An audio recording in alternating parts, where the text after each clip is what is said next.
Tema hari ini adalah tentang permulaan sejarahnya Tuhan atau karya Tuhan dan sejarahnya manusia.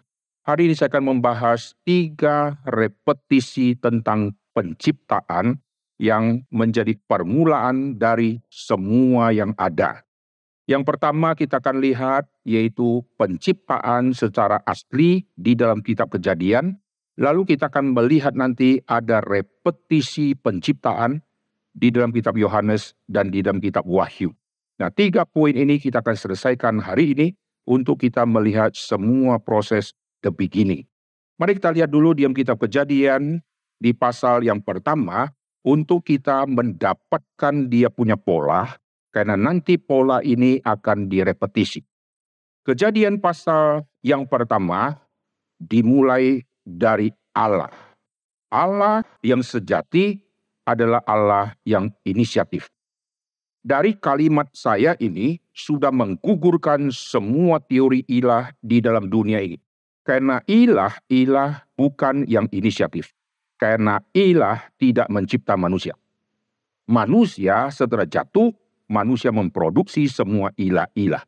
Jadi manusia yang inisiatif menjadikan ilah, menghidupkan si ilah dengan memberikan silsilah si ilah.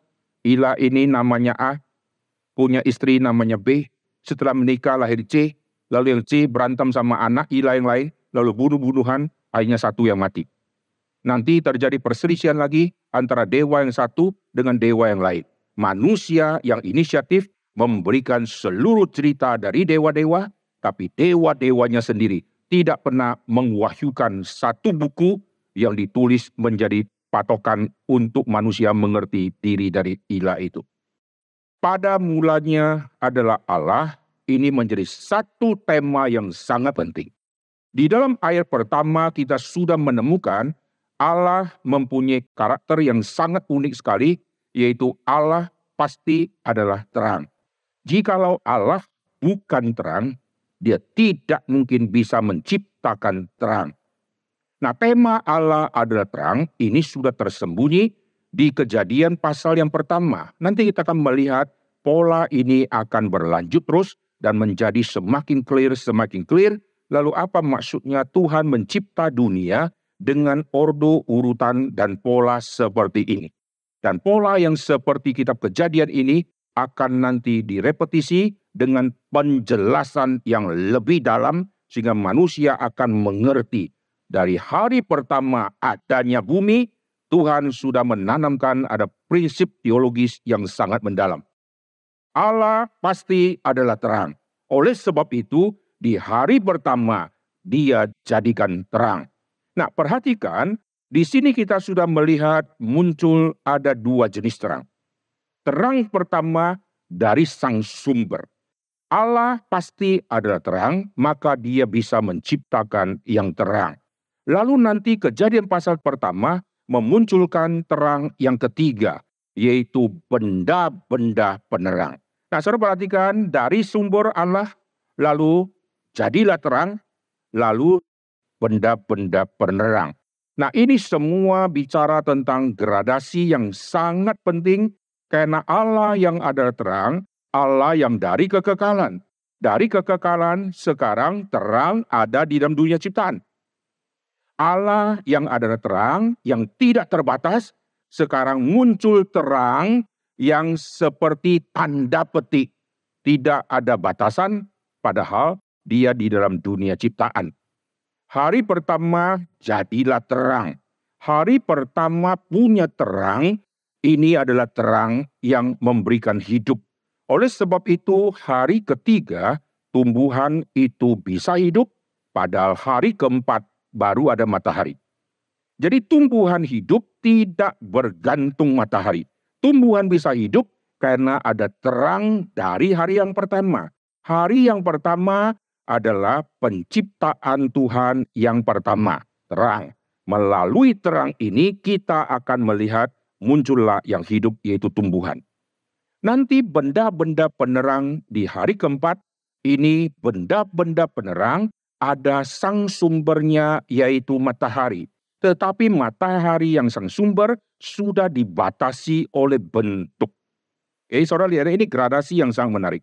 Dari Allah yang ada terang, yang tidak ada bentuk, tidak ada awal, tidak ada akhir, tidak ada sisi kiri, sisi kanan. Lalu sekarang Tuhan ciptakan di hari pertama jadilah terang, terang hari pertama juga tidak bisa kita bedakan mana sisi kiri dan mana sisi yang kanan. Lalu bentuknya seperti apa, saya mau foto terang hari pertama, tidak bisa difoto. Tapi terang hari pertama itu terang yang terbatas, sekaligus mengandung tanda petik tak terbatas.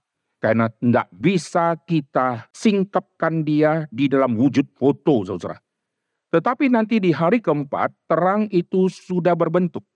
Yaitu bulatan matahari yang adalah sumber terang itu, tetapi sekarang sumber ini menjadi semakin kecil dibandingkan yang hari pertama, dibandingkan yang Tuhan. Jadi ada gradasinya. Lalu semua gradasi ini akan semakin mengkerucut, yaitu menuju bumi. Saudara lihat ini pola. Kejadian pasal yang pertama, perhatikan yang tadi saya katakan, ayat 1, Allah. Ayat ketiga, jadilah terang. Nanti tumbuhan hidup di ayat yang ke-11. Sekarang perhatikan ayat yang ke-13, itu hari ketiga tentang tumbuhan. Ayat ke-14, benda-benda penerang, ini di hari yang keempat. Nah, saudara perhatikan, waktu muncul di hari yang keempat, ayat ke-15. Sebagai penerang pada cakrawala, biarlah benda-benda itu menerangi bumi. Nah, saudara lihat ya, jadi dari yang sangat luar biasa tak terbatas, yaitu Allah, sekarang menuju mengerucut menjadi lebih fokus lagi, matahari yang adalah sumber, semua benda penerang akan menyinari bumi. Bumi menjadi pusatnya. Nah, setelah cerita tentang benda penerang, nanti dilanjutkan dengan Tuhan menciptakan binatang, lalu endingnya adalah manusia. Waktu di ending manusia, Tuhan memberikan penilaian yang manusia sungguh amat baik. Nah, sekarang kita menemukan pola ini dari yang tidak terbatas, jadilah terang hari pertama, menjadi lebih bisa terlihat, yaitu benda-benda penerang, ada matahari, bulan, dan bintang, lalu semua sinar ini akan menyinari bumi. Bumi yang disinari akan berhenti di hari ke-6, yaitu memfokuskan kepada satu ciptaan, yaitu manusia. Nah, pola ini terulang di Yohanes pasal yang pertama. Mari kita lihat. Yohanes pasal yang pertama mereview kitab Kejadian dengan format pola yang sama.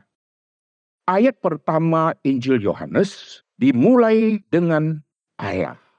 Tetapi waktu bicara Allah, dia langsung berfokus kepada Allah pribadi yang mana yang menjadi fokus yang akan dibicarakan. Kejadian pasal yang pertama, kita belum menemukan ada fokus yang sangat mencolok. Kecuali ada ayat yang mengatakan roh Allah melayang-layang di atas permukaan air. Itu ayat masih samar-samar. Nanti di kitab Ayub disebutkan roh Tuhan itu adalah pencipta. Tapi kejadian pasal 1, pribadi Allah Tritunggal yang mencipta, ini belum dilistkan secara terperinci, maka kita hanya baca Allah. Marilah kita mencipta. Ini yang mana? 3 pribadi Allah Tritunggal ini mencipta. Tapi Injil Yohanes langsung memfokuskan Allah Tritunggal yang dia mau soroti sebagai pusat yang sangat penting, itu adalah Sang Firman. Mari kita lihat di ayat pertama. Sang Firman itu bersama-sama dengan Allah. Dan Sang Firman itu adalah terang. Perhatikan sekarang di ayat yang ketiga ya. Segala sesuatu dijadikan oleh Dia. Dimulai dari Allah, lalu penciptaan terjadi. Ini pengulangan kitab Kejadian. Segala sesuatu dijadikan oleh Allah, Injil Yohanes memfokuskan Allah yang mana? Dia memfokuskan Kristus. Segala sesuatu dijadikan oleh Dia, tanpa Dia tidak ada sesuatu pun yang terjadi. Terang itu mengandung hidup dan sumber hidup. Maka terang hari pertama menghidupkan tumbuh-tumbuhan. Nanti terang berikutnya, matahari, bulan, dan bintang, itu mempunyai peranan untuk menghidupkan semua yang lain juga. Sekarang kita melihat terang yang dikaitkan dengan Sang Firman, ayat keempat, di dalam Dia ada hidup. Lalu terang yang dikaitkan dengan Kristus itu akan menyinari. Saudara perhatikan ya, ini semua kalimat yang sangat menarik. Ayat ke-9, terang yang sesungguhnya yang menerangi setiap orang. Tadi kita lihat bumi. Lalu berakhir di hari penciptaan, yaitu hari ke-6 manusia. Sekarang dia balik di sini. Terang yang sesungguhnya menerangi manusia sedang datang ke dalam dunia, bumi. Nah, ini tema yang sangat penting. Di dalam penciptaan tersembunyi misi rahasia Allah yang akan turun ke bumi. Semua terang berfokus untuk menyinari manusia nanti. Kristus datang yang adalah terang, datang ke bumi.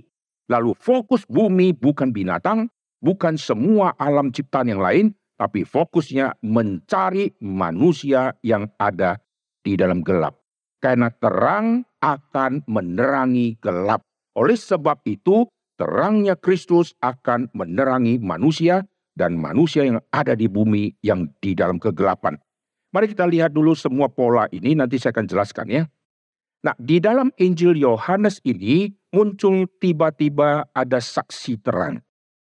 Jadi kita melihat dari kitab penciptaan setelah menyinari dunia lalu menyinari manusia, lalu kita melihat nanti semua akan hidup. Tumbuhan hidup, binatang hidup, lalu manusia hidup, semua yang hidup bergantung penuh kepada sang terang. Maka kalau tidak ada terang, tidak mungkin ada semua yang lain. Nah, di dalam dunia ini ada binatang tertentu yang hidup di tempat yang tidak ada terang. Lalu bagaimana kita jawab? Semua yang hidup harus bergantung pada terang. Ingat, binatang yang ada di laut, di kedalaman yang sangat dalam, dia tidak membutuhkan terang. Dan dia bisa hidup. Tadi saya katakan, semua yang hidup mesti dari sumber terang. Sedangkan yang ini diam kegelapan, kok dia bisa hidup? Ingat, dia ada di lautan. Lautan nanti bisa ada plankton, bisa ada tumbuhan, bisa ada macam-macam di dalam karena mendapatkan sinar. Semua dunia ciptaan ini, jikalau tidak ada sinar, tidak akan muncul binatang-binatang kecil apapun. Sehingga kalau ada yang bisa hidup diam kegelapan yang sangat gelap, dia perlu makan. Dia cari makan apa? Kiri kanan tidak ada makanan. Karena yang dia makan perlu sinar matahari. Yang dia makan perlu ada yang mendahului sebelumnya, yang sebelumnya perlu ada sebelumnya, yang sebelumnya perlu ada sebelumnya, dan sebelum-sebelum itu perlu ada sinar yang menghidupkan dia. Jadi ini ada semacam berantainya. Intinya perlu ada terang. Nah, sekarang kita kembali, Yesus yang adalah sumber terang ini sekarang sudah datang ke dalam dunia dan dia akan menyinari. Nah, Injil Yohanes memasukkan tema yang sangat menarik, yaitu tema tentang ada saksi terang. Lalu dia bicara juga ada tema baru tentang status anak-anak Allah. Mari kita lihat Injil Yohanes pasal yang pertama. Saya baca dulu di ayat ke-10. Ia telah ada di dalam dunia. Dunia dijadikan oleh dia, ini penciptaan, tetapi dunia tidak mengenalnya. Ini bicara manusia yang dicipta ada yang tidak mengenal. Ia datang kepada milik kepunyaannya, tetapi orang-orang kepunyaan itu tidak menerimanya. Tetapi semua orang yang menerimanya, diberinya kuasa supaya menjadi anak-anak Allah. Nah, di sini kita menemukan ada rahasia yang sangat menarik. Di sini mulai the beginning of the Son of God. Ini bicara tentang anak-anak Allah akan muncul. Siapakah anak-anak Allah? Di dalam kitab Kejadian pasal yang ke-6 sudah muncul tema anak-anak Allah, melihat anak perempuan cantik-cantik, lalu mereka ambil, saudara. Tetapi anak-anak Allah ini tidak dijabarkan panjang lebar. Ini bagaimana mereka bisa disebut anak-anak Allah. Lalu prosesnya bagaimana? Penginjilan yang terjadi itu seperti apa? Ini tidak pernah disebut. Yohanes yang menyebutkan semua ini, perlu ada yang memberitakan, yaitu perlu ada saksi-saksi terang. Tetapi perhatikan, nanti Yohanes Pembaptis yang berkata, "Aku bukan terang yang sejati itu, aku hanya saksi terang." Dan fokus hidupnya akan meninggikan sang terang, yaitu Kristus. Setelah misi Tuhan Yesus nanti selesai, maka Yesus yang sudah memenangkan begitu banyak orang, Yesus yang pernah berkata, "Kamu adalah terang dunia," dan mereka yang menjadi terang, mereka memancarkan terang Kristus, mereka semua disebut saksi-saksi Kristus. Nah, ini semua tema menjadi tema permulaan, the beginning of the mission. Ini semua tema misi muncul di situ. Jadi Tuhan yang memulai semua ini. Sejarah dimulai dengan karya Tuhan. Bumi menjadi ada. Dengan bumi yang menjadi ada, keluarlah semua sejarah. Sejarah terbentuknya bumi. Sejarah alam semesta. Sejarah tumbuhan A. Sejarah tumbuhan B. Sejarah spesies A. Sejarah spesies B, keluar semua ilmu di dalam dunia. Maka kita studi tidak habis-habis. Zaman saya kalau kuliah, S1 gelarnya tidak banyak modelnya. Kalau kita lihat, kita langsung tebak, ini sarjana apa, sarjana apa. Sekarang keluar sarjana yang singkatannya ampun-ampun. Kita baca suruh tafsir ini artinya apa, sarjana apa benda ini. Keluar semua, sehingga yang kadang-kadang kita rasa tidak perlu, dijadikan fakultas, saudara ya. Semua dipelajari. Artinya apa? Ilmu terus berkembang dan ilmu terus maju. Manusia tidak akan habis-habis menggali dan menemukan semua. Zaman dulu orang tua kita bisa lulus SMA, sudah dianggap orang yang sangat pintar. Lulus SD dianggap orang yang lumayan. SMP dianggap orang yang setengah pintar, setengah kurang mampu. Lulus SMA, tok cet. Zaman sekarang, lulus SMA, wah setengah mati saudara ya, tidak tahu mau kerja di mana. Lulus S1, ini masih dianggap biasa. Lulus S2, ya middle-middlenya. Lulus S3, lebih tinggi lagi, sampai S-teler saudara ya. Nah itu yang dianggap yang paling top. Setelah selesai, mereka kejar yang namanya profesor. Setelah dapat profesor, maka dianggap dia sudah menduduki posisi yang sangat-sangat tinggi. Nanti yang lebih tinggi lagi, kita semua akan dapat gelar yang sama, ALM. Wah itu gelar kita semua ya. Itulah prestasi kita sampai akhir hidup.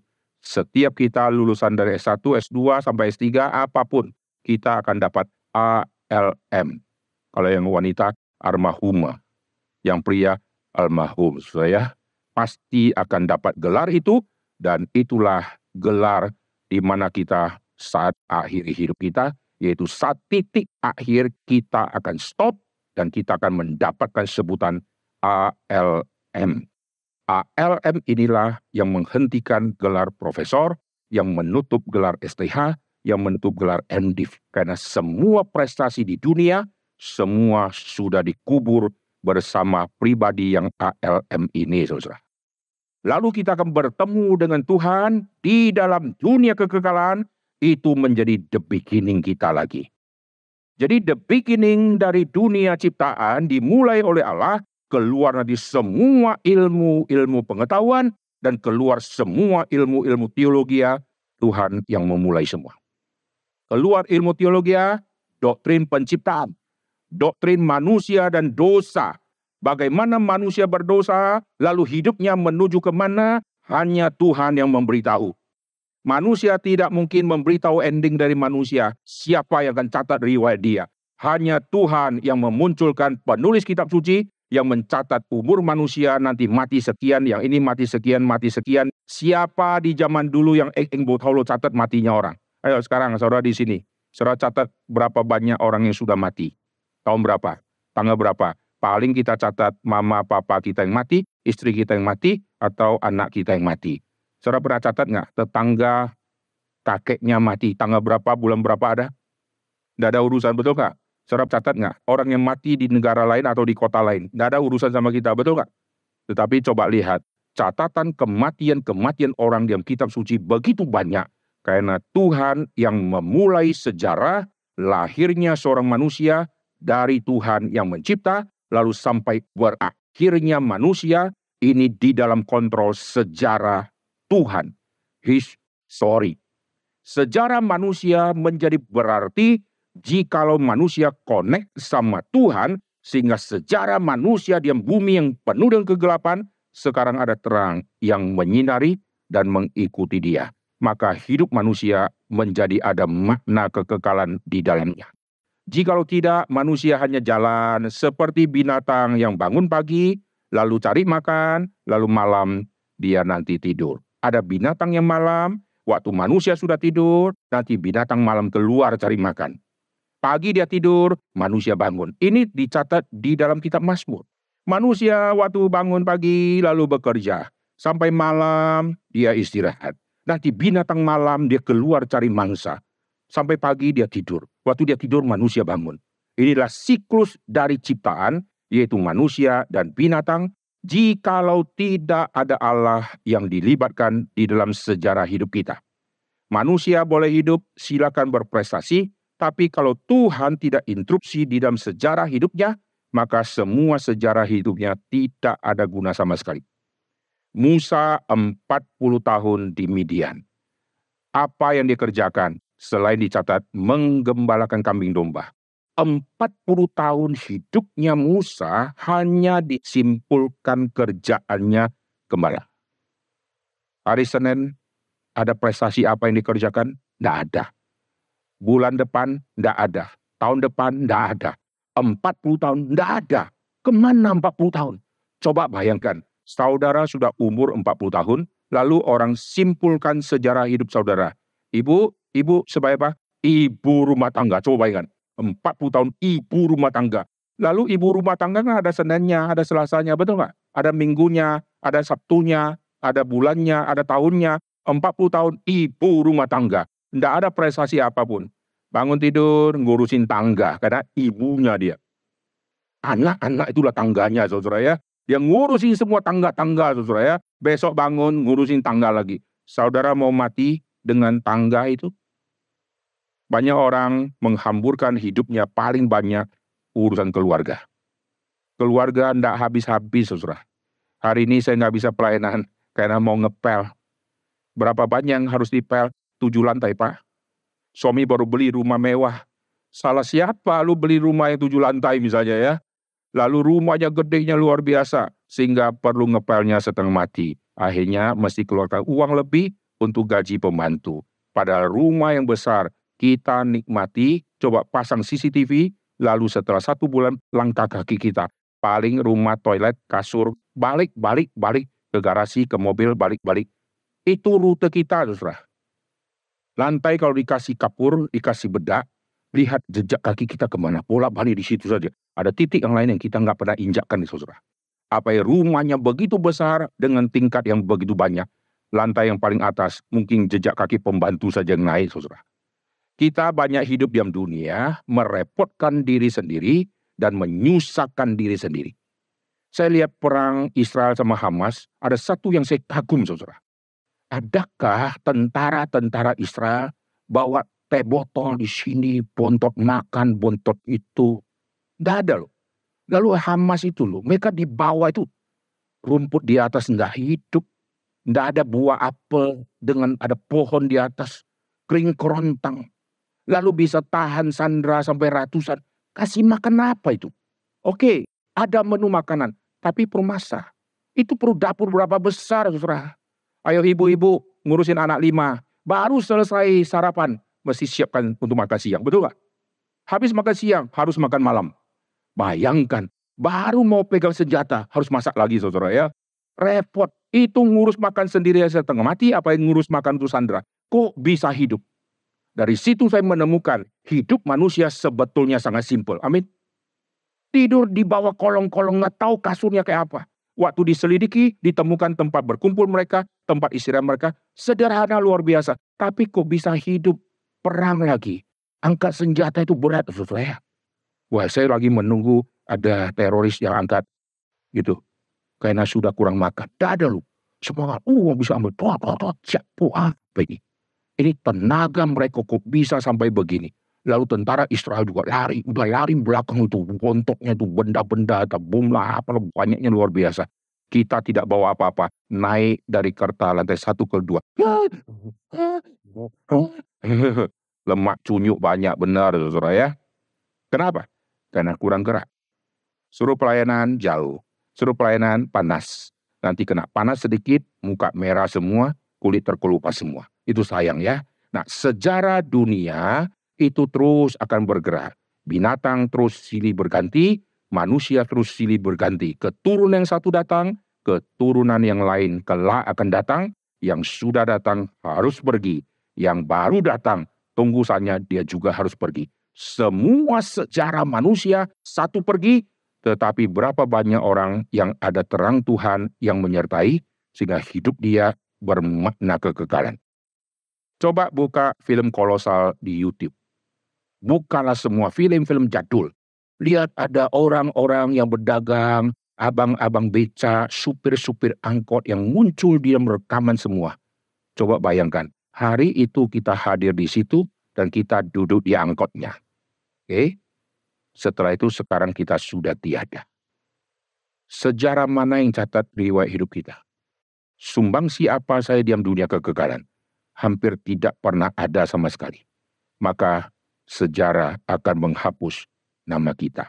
Begitu banyak manusia yang silih berganti, sejarah sudah menutup semua hidup.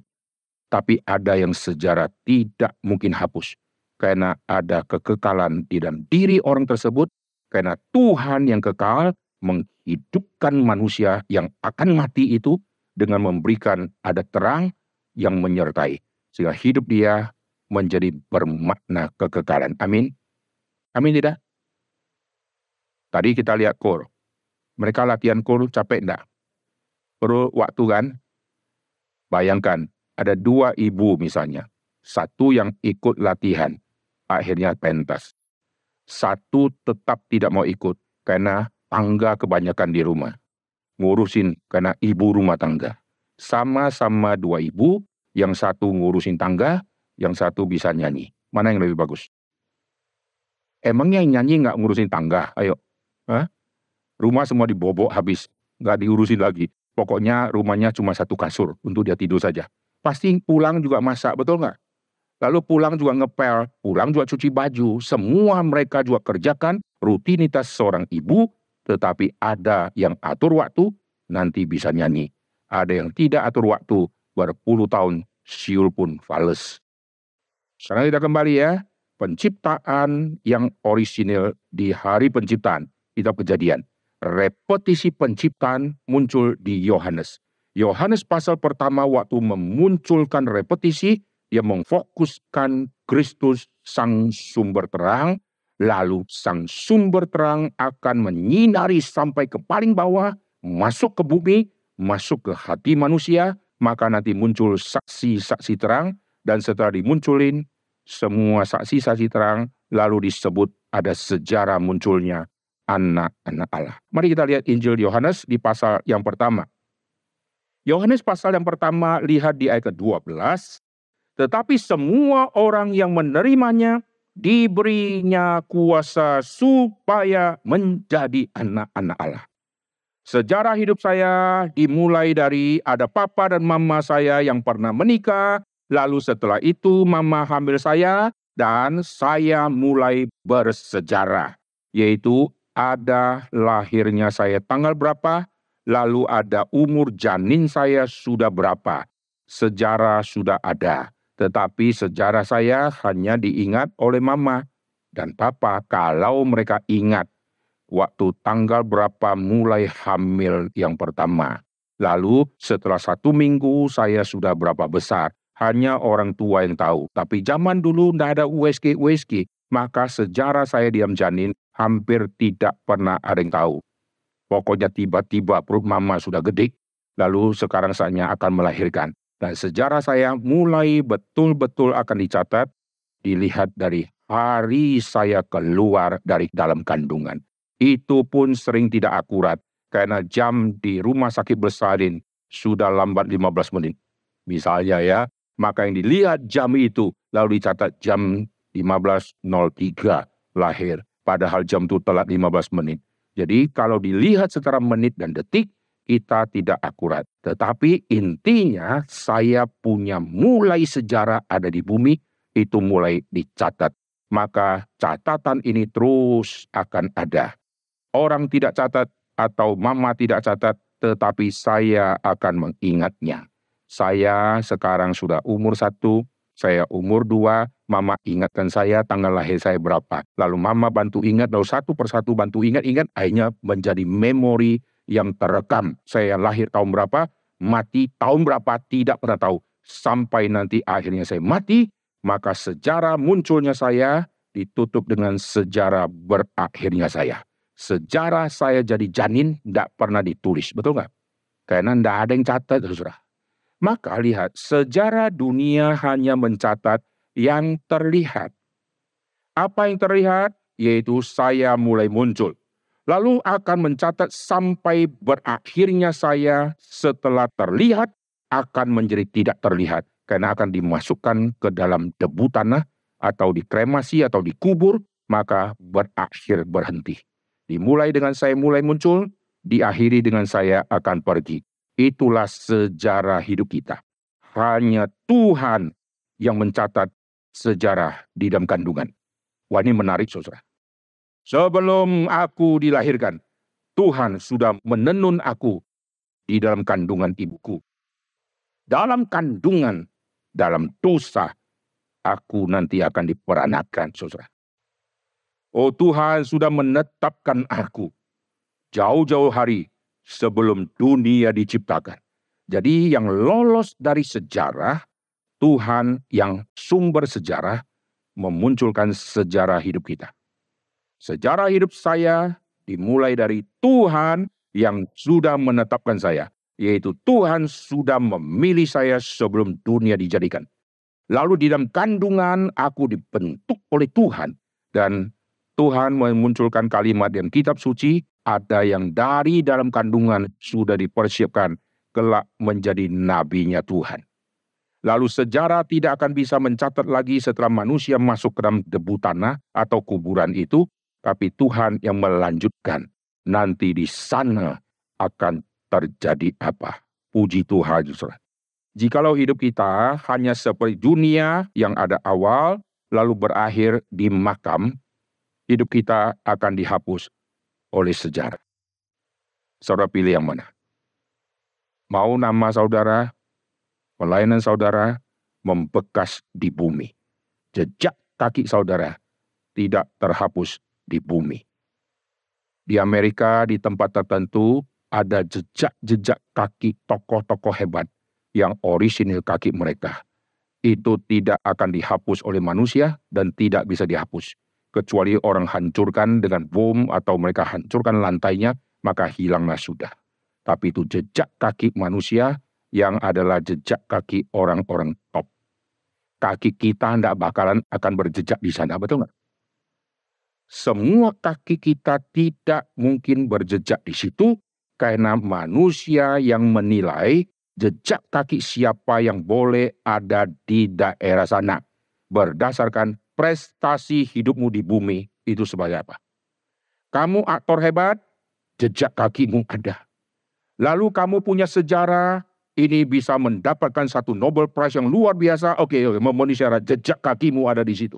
Lalu jejak-jejak kaki kita yang tidak ada prestasi dalam dunia ilmu dan lain-lain tidak bakalan ada di situ. Tetapi jejak-jejak kaki kita, Alkitab catat, Tuhan mencatatnya. Betapa indahnya kedatangan jejak-jejak kaki orang. Kaki itu Tuhan catat. Saudara pilih yang mana? Jejak kaki yang ada di negara tertentu, telapak tangan di negara tertentu, tetapi hanya berbekas 5 jari dan tidak ada signifikasi yang banyak. Tetapi sejarah kehidupan anak-anak Allah akan berjejak yang tidak dicatat manusia, tapi Tuhan catat itu. Amin. Sekarang saudara mau melangkah atau tidak? Tergantung saudara. Jejak saudara mau ada diingat atau tidak, tergantung saudara. Ada orang yang terkenal, dia mempunyai fokus, saya akan kejar Nobel Prize. Akhirnya dia dapat. Ada orang tertentu, dia sudah sangat terkenal, tidak bakalan dia kepikir, langkah kakinya atau telapak kakinya akan dijejakkan di daerah tertentu itu. Ternyata dia yang dipilih, lalu hari dia akan jejakkan kakinya. Wartawan semua sudah datang, lalu semua sudah siap, dan waktu dia jejakkan kakinya, dengan satu kebanggaan yang luar biasa dan senyuman yang sangat manis. Tidak ada yang jejakkan kaki dengan kesedihan dan tangisan air mata, tidak ada. Dengan senyuman, lalu kamera cerat.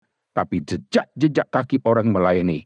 Tidak ada kameramen dan wartawan yang mengikuti, saudara.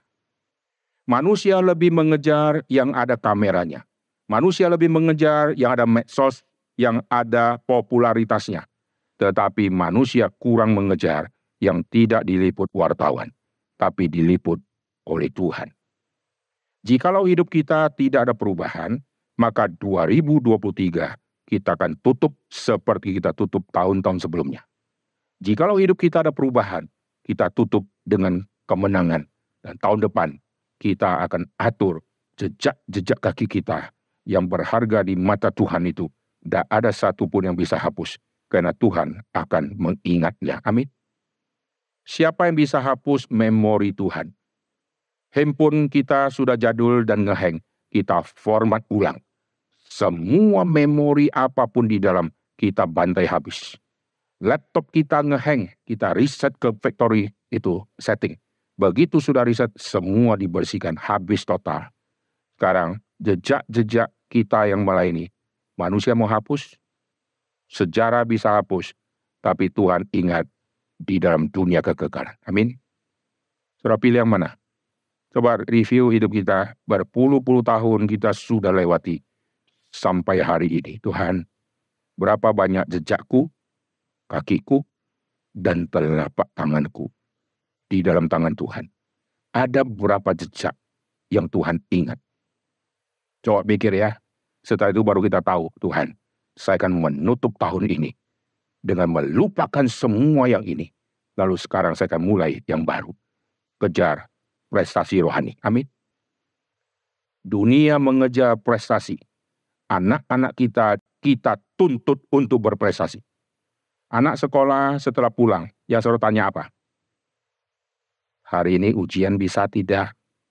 Coba, anak kita sudah 15 kali ujian, setiap kali pulang, tidak bisa, Ma. Mama bangga nggak? Hebat kali kau. Mama senang atau mama sedih? Sia-sia aku lahirkan kau, gitu ya. Kasih les guru terbaik, sudah kasih waktu belajar, kasih ciakpo, kasih obat untuk mengingat, gitu ya. Semua fasilitas sudah dikasih, tetap kau tidak bisa. Semua raportmu cuma satu yang hitam, yang lain merah. Puji Tuhan ada hitam, mah. Jangan kau bangga, yang hitam tanda tangan Capsek. Semua itu merah, waduh, mamanya stres. Tapi kalau anaknya pulang, tadi ujian bisa, ya puji Tuhan mah 100. Mama nangis gak? Kalau mama nangis, keterlaluan tuh mama ya. Tidak cocok dia mama itu. Mama pasti bangga. Hari di mana anak akan dapat raport. Dan mama sudah tahu, raport anak semua 100.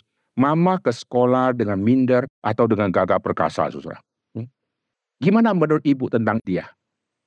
Wah, bagus sekali. Maksudnya, kita pengen dia ulangi 15 kali. Maksudnya, gitu kan. Lalu disebutkan lagi. Setelah disebutkan, kita pulang bawa anak kita. Wish. Hari di mana wisuda dibacakan. Wish. Susi misalnya. Cum laude. Budi cum sungai. Yang sungai lebih kecil dari cum laude. Ini, wah, Anton. Cum samudra. Oh, lebih gede lagi. Wah, bangganya minta ampun. Waktu dia naik. Semua yang diumumkan cum laude. Nanti setelah lulus, jadi apa mereka? Kita coba cek. Ada yang sudah cum laude-nya luar biasa. Nanti pulang jaga toko, saudara. Saya tidak menghina mereka itu ya. Tapi nanti ada yang jadi bagus. Setelah dapat prestasi itu, dapat satu ijazah, dapat satu foto, dengan ada satu profesor atau guru atau siapa yang pindahkan talinya atau apa gitu. Setelah itu what next? Lalu bangga. Setelah bangga, dunia akan melupakan kau cum laude atau tidak. Ijazah akan hilang karena kena banjir, saudara. Setelah itu kamu dites. Bisa ini? Tidak bisa, Pak. Bisa itu? Tidak bisa. Bisa nyanyi? Saya nada sampai 6 sampai 6 saja, do re mi fa sol la, si-nya nggak bisa. Gitu ya. Kalau setiap kali ketemu si, pasti fales. Yang ini tidak bisa, itu tidak bisa. Tapi nilai sekolah cum laude, kenapa? Materi dihafal mati, lalu ujian dikeluarkan semua. Dan akhirnya dia pintar hafalan. Yang lain semua tidak bisa. Pelayanan di gereja, tidak ada pengumuman loh. Saudara sekalian, kita bersyukur tahun ini. Ada satu jemaat yang kita akan tempel wajahnya di tembok dinding selama 1 tahun. Yaitu jemaat yang berprestasi rohani terbaik. Wah, kalau di itu kan ada kan? Coba, mulai nanti kita tempel ya. Mulai Januari, tempel orang yang sangat berprestasi. Wajahnya ditempel di situ. Kira-kira besok lusa dia datang ke gereja gayanya kayak apa? Mulai kayak setan, saudara ya. Wah, saya yang paling baik. Setelah itu mulai drop rate dia. Yang lain semua kejar supaya wajahnya bisa terpampang di situ. Tapi gereja tidak ada tampilkan itu. Sehingga saudara rajin tidak rajin, tidak ada orang tahu. Betul nggak? Warta jemaat tidak pernah diumumkan. Saudara-saudara, sekarang kita akan masuk warta 1 minggu yang paling berprestasi.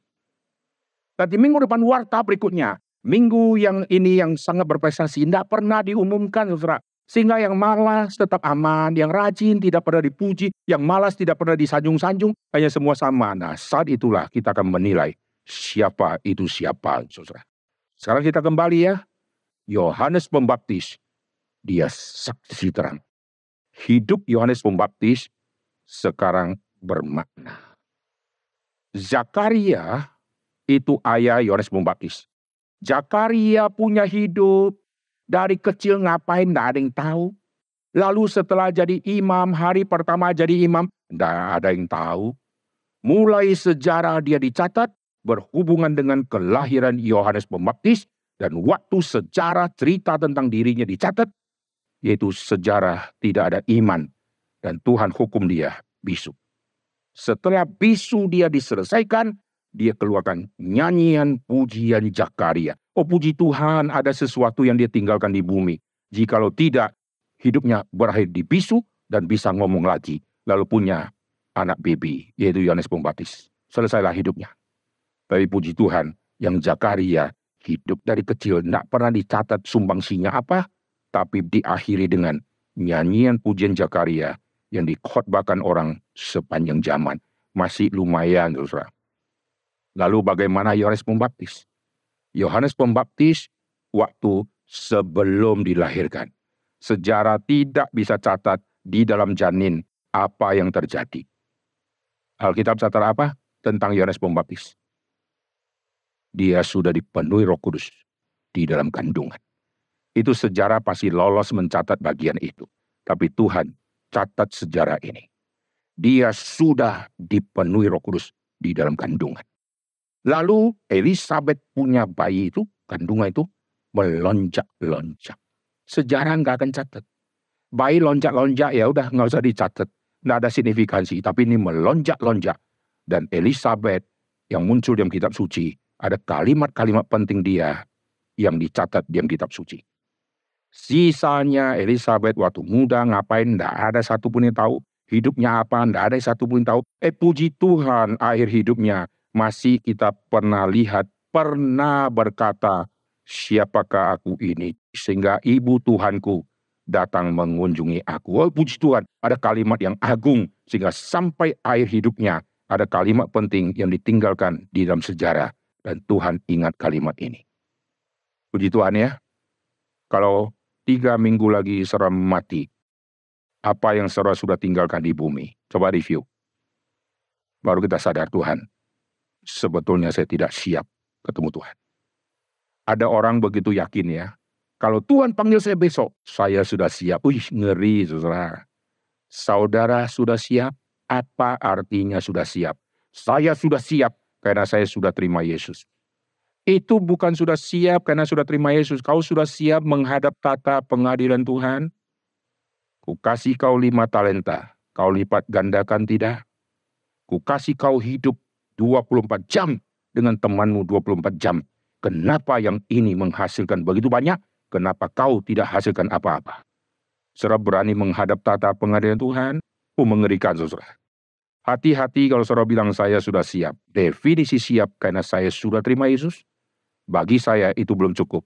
Setelah terima, apa yang kau perbuat bagiku. Itu ada lagu yang sering kita nyanyi. Apa yang kau perbuat bagiku.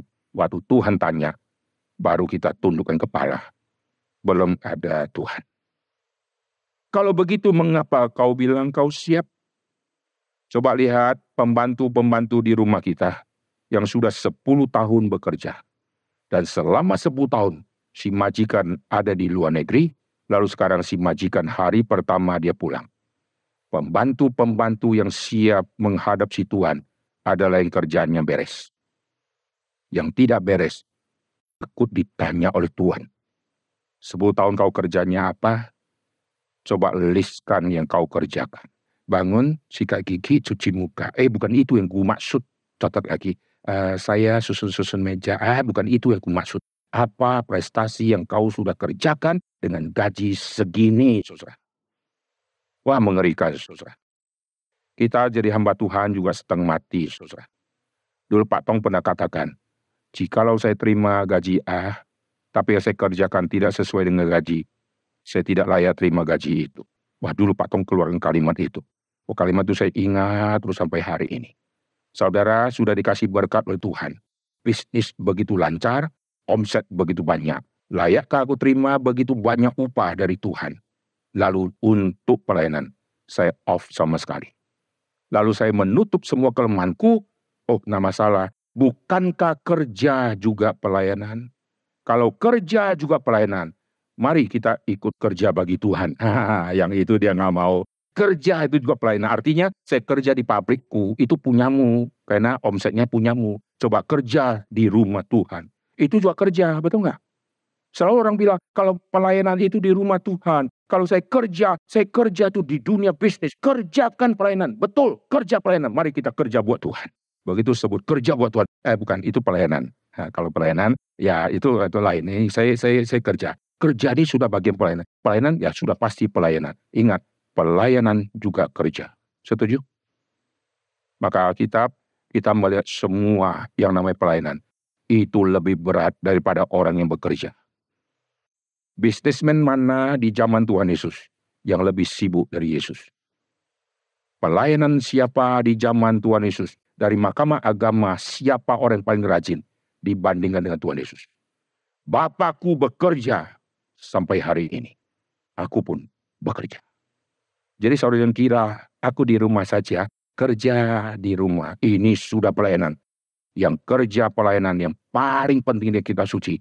Bapakku bekerja sampai hari ini. Dan aku pun bekerja. Dan Paulus bekerja. Setiap kali bicara Paulus bekerja buat kemah. Aduh, kemah itu sederhana, saudara. Seumur hidup dia setelah jadi orang percaya, dia buat kemah berapa biji sih? Tetapi dia bekerja untuk Tuhan. Dia keliling ke tempat yang begitu banyak. Dan jejak-jejak kaki dia dicatat di dalam kitab suci. Nah, orang yang kayak begini yang berkata, sekarang darahku sudah siap untuk ditumpahkan semua. Darahku sudah dicurahkan. Dan hari kematianku sudah semakin dekat. Mahkota kebenaran telah tersedia bagiku. Dia berani klaim dia dapat mahkota. Wih, saudara kalau sudah mati berani klaim gak? Hari terakhir berkata, saudara sekalian jangan nangis. Saya sudah siap untuk ketemu Tuhan. Saya sudah disiapkan mahkota. Semua ketawa mahkota. Seumur hidup kami satu gereja sama kau. Pelayanan saja tidak, apapun tidak, semua sudah tidak. Kau bilang kau dapat mahkota. Kita hanya senyum-senyum untuk menghargai kalimat dia yang bodoh itu.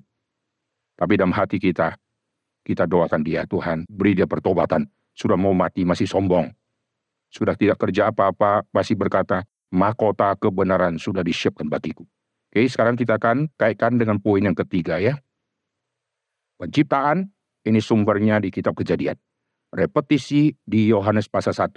Repetisi yang berikutnya di Wahyu 21. Jadi Yohanes orang yang sangat penting di dalam pencatatan repetisi ini. Kita lihat di dalam Wahyu. Wahyu ditulis oleh Yohanes Lihat di pasal 21, ini repetisi terjadi. Aku melihat langit yang baru, bumi yang baru.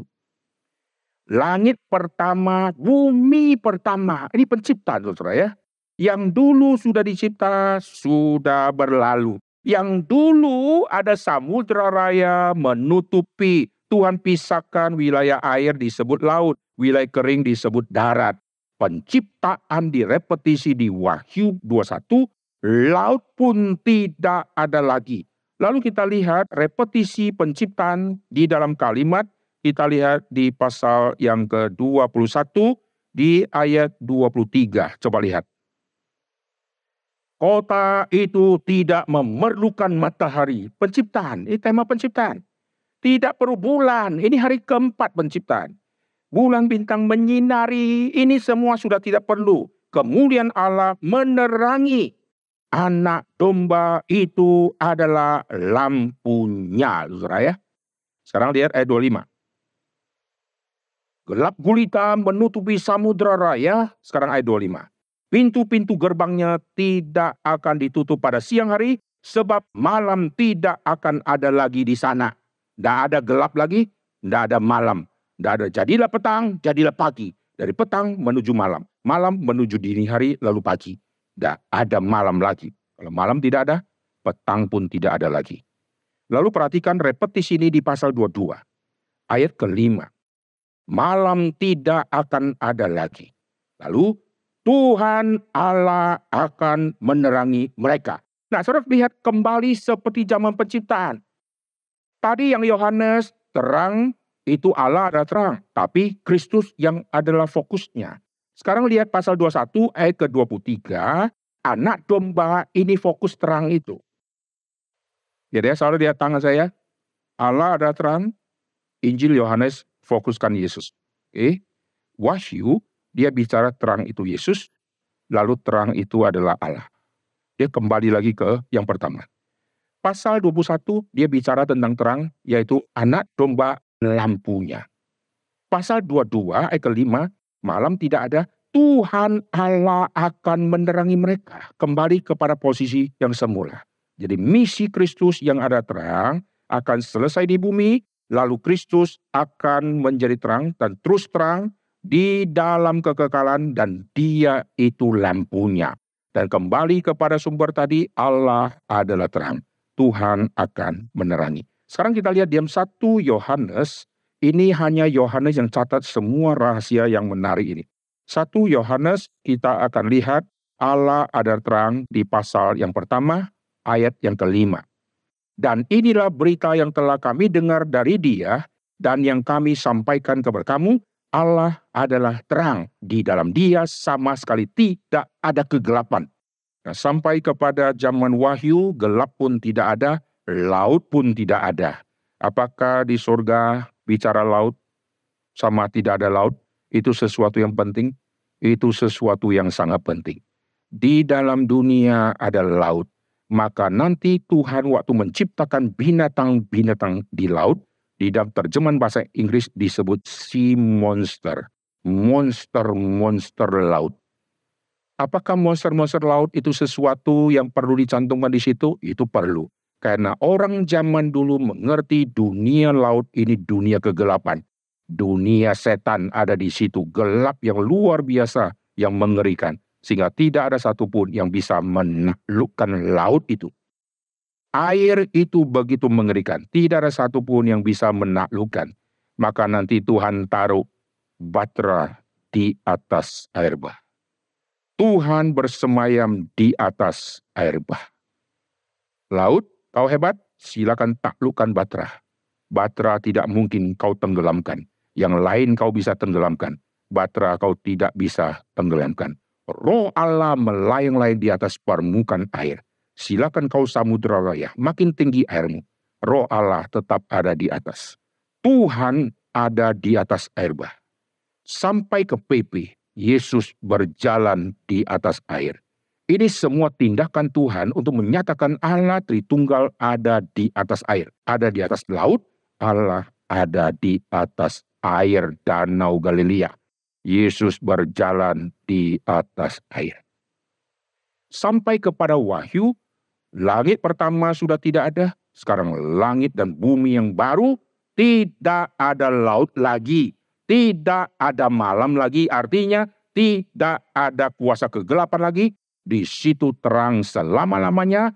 Kenapa bisa terang? Karena Kristus adalah terang itu dan Allah adalah terang itu.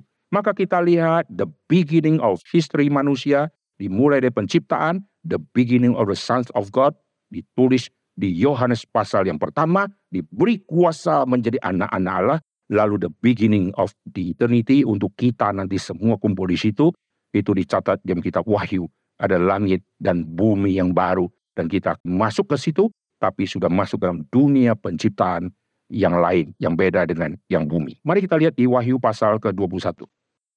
Lihat di Wahyu pasal ke-21, lihat di ayat kedua. Ini semua repetisi penciptaan. Aku melihat kota yang kudus, Yerusalem baru turun dari surga, dari Allah, yang berhias bagaikan pengantin perempuan yang berdandan untuk suaminya. Di hari penciptaan ada Adam, di hari penciptaan ada Hawa. Lalu di langit dan bumi yang baru, ada pengantin perempuan, ada suaminya. Ini perjumpaan siapa dengan siapa. Di dalam seluruh kitab suci, Allah diibaratkan suami. Kristus mempelai laki-laki. Gereja atau umat-umat pilihan adalah mempelai perempuannya. Jadi hari penciptaan di Taman Eden ada Adam. Di langit dan bumi yang baru, Adam terakhir yaitu Kristus. Itu tanda petik suaminya. Yang Adam pertama, suaminya Hawa. Di langit dan bumi yang baru, suaminya, lalu istrinya, berdandankan mempelai perempuan, yaitu semua kita umat-umat pilihannya. Saudara perhatikannya, ini repetisi itu terjadi sampai kepada kitab Wahyu.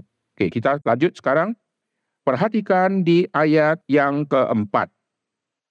Ia akan menghapus segala air mata dari mata mereka, maut tidak akan ada lagi. Kalau kau makan buah terlarang, kau pasti maut, kau pasti mati. Upah dosa adalah maut. Sekarang maut sudah tidak ada lagi. Repetisi tentang larangan yang kau kalau langgar, kau akan mati. Sekarang tidak akan ada mati lagi. Berarti tidak ada pohon pengetahuan yang baik dan jahat lagi di situ. Tidak ada sedih lagi, tidak ada kabung lagi. Kabung dari debu tanah kau diambil, kau akan kembali ke debu tanah. Tangisan dari air mata. Kita kalau kuburkan orang, nanti ambil misalnya tanah segepok. Demikianlah firman Tuhan. Dari debu engkau diambil, dan engkau juga akan kembali ke debu tanah. Sebagai satu simbol untuk mengingatkan semua manusia akan kembali. Yaitu dari sumber kau diambil debu tanah, kau kembali ke sumber. Karena nafasmu sumbernya dari Allah, maka nafas dikembalikan ke Tuhan. Tidak pernah dicatat, akhirnya Acong setelah 7 tahun kanker, menarik nafas dan matilah dia. Tidak ada, saudara. Yang ada apa? Menghembuskan nafas terakhir. Wah, hari kematian kita ditutup dengan satu kenikmatan, yaitu hembuskan lalu mati. Sekarang coba kita tarik nafas ya. 1, 2, 3, tarik. Mati. Nggak enak. Nggak enak, saudara. Sekarang hembus ya. Banyak yang tidak mau tarik karena belum mau mati, saudara ya. Oke, sekarang tarik. 1, 2, 3, tarik. Mati. Enak ya. Wah, anugerah Tuhan, saudara ya. Tuhan cipta, Tuhan hembuskan nafas hidup, lalu manusia menjadi makhluk yang hidup. Dari Tuhan kau kembali ke Tuhan. Maka waktu mati, hembuskan nafas yang terakhir. Waktu hembuskan nafas terakhir, kita sudah tiada, kita ada di dunia yang baru. Saat kita mati, kita ada the beginning di situ. Dan mulai saat itulah kita akan berjumpa dengan semua orang kudus. Di situ kita mulai dan tidak ada ending lagi. Karena selama-lamanya di situ. Tidak ada air mata lagi. Puji Tuhan, tidak usah bawa tisu saat mati. Tidak ada lagi semua tangisan air mata. Tidak ada maut lagi. Tidak ada berkabung lagi. Tidak ada debu tanah. Dari debu tanah kau diambil, kau akan kembali. Semua sudah tidak ada. Oke, lalu kita loncat. Perhatikan. ayat yang ke-6. Aku Alfa dan Omega. Aku yang awal dan aku yang akhir. Jadi semua repetisi ini ditutup dengan Kristus yang memulai. Kristus yang akan mengakhirinya. Maka kita lihat di dalam sejarah penciptaan, tersembunyi sejarah penebusan. Sejarah penebusan, the first coming of Jesus Christ, yaitu kedatangan Yesus kali pertama. Lalu sejarah penciptaan, sejarah penebusan, sejarah nanti bagaimana dunia akan kiamat. Yesus datang akan mengakhiri semua. Penciptaan, Yesus mencipta. Yesus yang memulai alfanya. Hari kedatangan Tuhan Yesus kali yang terakhir, Yesus yang akan mengakhiri. Setelah itu kita melihat, kita semua ada bersama-sama dengan Tuhan selama-lamanya. Sejarah hidup kita akan berakhir di bumi, tapi sejarah kita terus berlanjut sampai ke dalam dunia kekekalan. Karena kita memegang posisi yang baru sekarang. Di dalam dunia, di zaman Adam, di dalam Adam, saya posisi status orang berdosa, anak gelap, anak iblis. Di dalam Kristus, saya ada the beginning, ada disebut anak-anak Allah. Saksi-saksi terang. Lalu sampai kepada dunia sana, saya punya nama yang baru. Saya mempelai wanitanya Kristus. Puji Tuhan ya. Inilah status hidup manusia yang luar biasa dicatat di dalam kitab suci. Nah sekarang kembali lagi. Semua ini kita sekarang sedang on the way menuju the beginning yang sana. Tapi sebelum tiba the beginning yang sana, sekarang kaki kita berjejak di mana, saudara? Karya tangan kita untuk kemuliaan Tuhan sudah berjejak di mana? Otak kita pakai untuk Tuhan sudah berjejak di mana?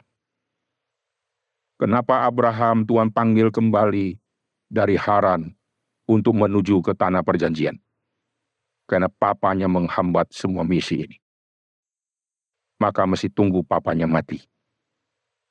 Banyak orang susah pelayanan karena ada orang tua yang belum mati. Tapi orang tua Tuhan belum panggil untuk Tuhan sisihkan di bumi, taruh di bumi untuk menguji orang yang menjaga. Kau pakai alasan ini? Bukan alasan yang utama. Memang kau malas, maka kau pakai alasan ini. Abraham keluar dari Ur Kasdim. Setelah itu sampai ke Haran, berhenti dia. Alkitab catat setelah Tera mati, Tuhan panggil dia kembali. Barulah sejarah Abraham dilanjutkan kembali. Berapa lama dia di Haran? Alkitab tidak catat. Alkitab catat di Haran Tuhan panggil Abraham sudah berumur 75 tahun. Saya percaya tidak mungkin baru sampai seminggu kemudian si Tera mati. Kemungkinan itu akan lama di situ. Kemungkinan juga mungkin si Tera akhirnya punya rumah. Karena Tuhan memanggil Abraham dengan mengulangi, tinggalkan rumah bapamu itu. Kau harus berangkat dari Ur Kasdim dia pergi. Di Haran Tuhan panggil lagi, Tuhan ulangi lagi panggilan seperti di Ur Kasdim untuk dia tinggalkan Haran. Kalau misalnya tinggal di Haran ada 3 tahun, berarti waktu dipanggil keluar dari Ur Kasdim, Abraham berumur 72 tahun. Di Haran waktu itu dia berumur 75. Di Ur Kasdim sama Haran ini ada gap waktu karena tinggal di Haran berapa tahun kita nggak tahu. Sampai Tera mati. Nah selama tinggal di Haran berapa tahun, prestasi dia apa saudara? Tidak pernah dicatat satu kali pun. Karena dia di dalam rangka tidak taat. Begitu dia tinggalkan Haran, maka jejak-jejak dia di bawah pohon pun dicatat saudara. Di situ dia dirikan mezbah untuk Tuhan. Itu menjadi bermakna. Semua langkah menjadi bermakna. Amin. Jikalau tidak di dalam Tuhan, saudara ada di bawah pohon, tidak ada signifikan. Saudara di bawah kota, tidak ada signifikan. Di kemah, di gerbang, tidak ada signifikan. Tapi Abraham duduk di gerbang pun, itu signifikan. Ada di kemah pun, itu signifikan. Semua sangat signifikan. Maka mulai hari ini, jangan tutup tahun 2023 dengan prinsip yang sama, dengan gaya yang sama seperti tahun-tahun lalu. Jikalau tidak, kita akan digeser oleh waktu. Kita berasa baru ketemu, betul nggak? Sekarang pohon Natal lagi. Dulu hijaunya dominan, sekarang biru. Nanti tahun depan merah dominan. Tahun depan lagi misalnya ungu dominan. Waktu lewat, baru Natal, sebentar lagi Paskah. Coba. Sudah Paskah, sebentar lagi sudah mau Natal lagi. Waktu lewat, cepatnya luar biasa. Jejakkan kaki seluas-luasnya. Mari kita berdoa. Bapa di dalam surga, kami berterima kasih jikalau Tuhan mengingatkan kami. Kami yang Tuhan mulai sejarah hidup yang ada di bumi. Tuhan yang akan menerangi langkah kaki kami. Sehingga sisa umur kami yang kami tidak tahu sisa berapa tahun, Tuhan ingin hidup kami bermakna di dalam dunia kekekalan. Tapi seringkali kami lewati hari lepas hari dengan lewat begitu saja dan tidak ada desakan di dalam hidup kami untuk kami menjejakkan kaki di bumi di dalam terangnya Tuhan. Tuhan berkati setiap kami, Tuhan ampuni dosa kami, dan Tuhan rubahlah setiap kami. Bangunkanlah jemaat Tuhan, bangunkanlah rohani kami, dengar doa kami. Dalam nama Tuhan Yesus, kami berdoa. Amin.